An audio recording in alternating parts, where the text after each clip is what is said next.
Usa ka Pilipina ang nakasud sa blind audition sa ikasiyam nga season sa The Voice USA. Na-impress ni Ania Vachel ang mga judges sa dihang miawit siya sa classic song nga Dream a Little Dream of Me. Ang mga judges nga sila si Blake Shelton, Gwen Stefani ug Pharrell Williams nag-ilog ni Vachel sa mamahimong kabahin sa ilang tagsa-tagsa ka mga grupo. Mamahimong tong 4-chair turner si Vachel apan gipili na lang sa judge nga si Adam Levine nga dili na mo pili. Kaniya tungod kay puno na ang iyang team. Matud ni Levine nga tinuod ang nga adunay exceptional talent si Amy. Human madungog ang mga comments sa mga judges, gipili niya nga mamahimong kabahin sa Team Pharrell. Si Amy nga nagbase sa Brooklyn, New York pag umangko ni Cebu Representative Gwendolyn Garcia. Ani ang tipik sa audition piece ni Amy.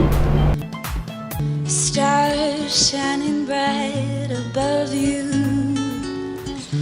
Night breezes seem to whisper I love you.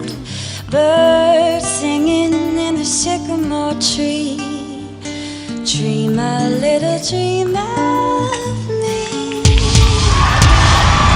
Say night night, kiss me. Hold me tight and tell me you'll miss me.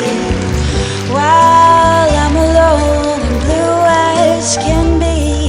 Please, Lord. Dream a little dream of me. Please pick me. Stars fading, but I linger around here. Just saying this. Sweet dreams till sunbeams find you.